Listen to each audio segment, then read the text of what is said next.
আমরা আজকে সিআই2 জিরানিয়া মহকুমা কমিটির পক্ষ থেকে ডিএম মহোদয়ের কাছে এসেছি ডেপুটেশন দেওয়ার জন্য।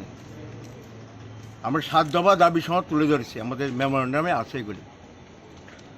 প্রথম যে বিষয়টা সেটা হচ্ছে আমাদের জিরানিয়া মহকুমার চম্পকনগর থেকে শুরু করে রানীবাজার অবধি আসামতলা রোড যেটা জাতীয় সড়ক হচ্ছে এখন, এটা বেহাল দশা।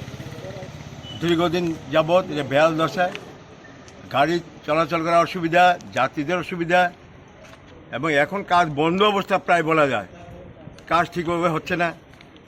এখন এই জায়গায় দাঁড়িয়ে দীর্ঘদিন যাবৎ এই অবস্থা চলাকালীন সময়ে আমরা বলেছি যে দাবি সনদের মধ্যে যে দাবিটা আমরা করেছি যে অবিলম্বে এই কাজ দ্রুততার সাথে শেষ করতে হবে।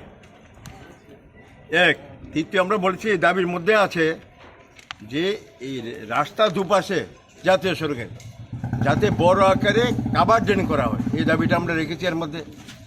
তৃতীয়ত আমরা বলেছি যে চম্পকনগর থেকে শুরু করে আপ টু চন্দ্রপুর এই যে অংশটা, এখানে জাতীয় সড়কের কাজ একটা অংশ হচ্ছেই না।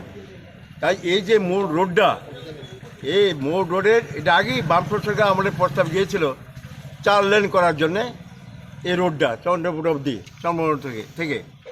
তা আমরা বলছি যে এই 4 লাইনের রোড অবিলম্বে শুরু করতে হবে। আর চতুর্থ দাবি আমরা লিখেছি এই দাবির মধ্যেই, সড়কের মধ্যে, যে সিএনজি খয়ারপুর থেকে শুরু করে চন্দ্রপুর অবধি এই যে অংশ, এই অংশের মধ্যে ওভারব্রিজ করো, পিলার দিয়ে ওভারব্রিজ করো, যাতে ব্যাপক যে যানজট হয়, এতে গাড়ি অসুবিধা হয়, গাড়ি পরিবহনের অসুবিধা হয় যাত্রীদের, এই জন্য এটা যাতে করা হয়, এটা আমরা এই বিষয়টা রেখেছি। প্রত্যেকের জীবনের স্বপ্ন থাকে পড়াশোনা শেষ করে কর্মজীবনে প্রতিষ্ঠা পাবার।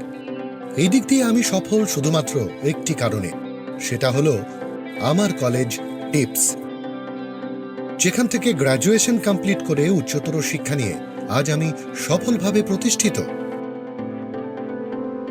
টিপসে পড়াশোনা ছাড়াও নিজেদের কেরিয়ারে কিভাবে অনেক বেশি মাত্রায় সুযোগ পাওয়া যায় তার সবকিছুই হাতে কলমে শেখানো হয়।